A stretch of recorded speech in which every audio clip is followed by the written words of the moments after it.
स्वर्गत सचला महांती जी की आम अंचलर जड़े मेलापी परोपकारी एवं भद्र महिला थिले जहाँकर देहांत आज की ठीक एक वर्ष तले होता आम समस्त को निर्माण करथिला एमिति एक आकस्मिक तांकर मृत्यु हम आम कहीं भी केबे भाभी ही नथिलु से मुहूर्त कथा आज जदि मन पड़े ताले आखिरु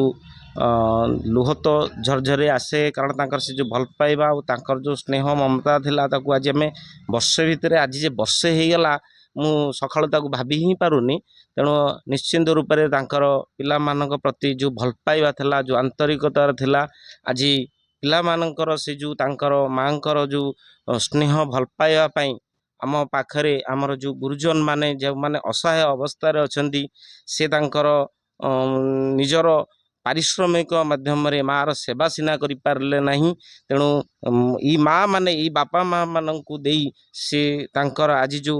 पुण्य कार्य करिसेंती निश्चिंत रूप से प्रभु जगतरनाथ जगन्नाथ निश्चिंत तांकर आत्मा को शांति देवे यह आम अंचल पई एक भल वार्ता जीव निश्चिंत रूप से आगामी दिन में यहाँ नहीं बहुत लोक प्रेरित हेबे और यही भाया कार्यक्रम करी आम अंचल जो वृद्धाश्रम रही जो अनाथ रही से सहयोग कर हाथ बढ़ई से परिवार तरफ पात्र परिवार समस्त सदस्य मानक आम अंचल तरफ निराकार अंचल तरफ समस्त को साधुवाद ज्ञापन करुच्ची।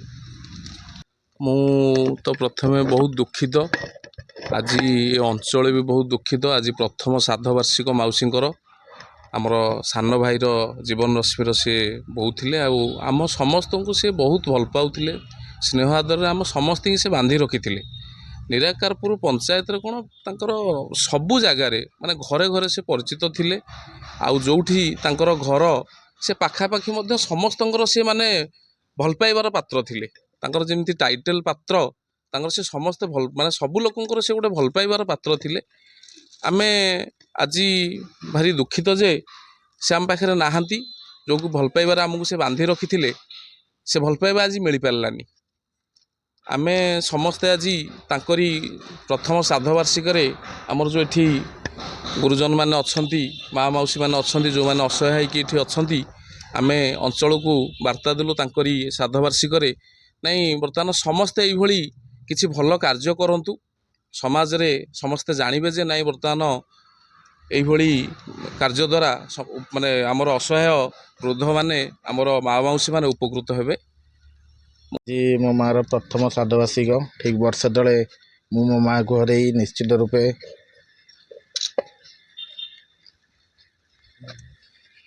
बहुत मर्माहत अच्छी कथा कहला आखिरे लुह आसी जाऊँगी तथा मुझे आशा रखी मो तरफ मो माँ मान किसी साहाय्य करी सेटा हूँ बड़ कथा आउ कि नहीं प्रति वर्ष यहीपरी भाव में किसी साहाय्य मो तरफ जी भी हो पार करने निश्चय प्रयास जारी रखी कि अनिल सेनापति जीवन रश्मि महापात्र बंधु निश्चित आम मैंने प्रथम बहुत दुखित कारण आम के विश्वास करूँ मौसी आम वर्षे है आम पाखे नहांती जहाँ भी हो ये गोटे दिवस आम गोटे नुआ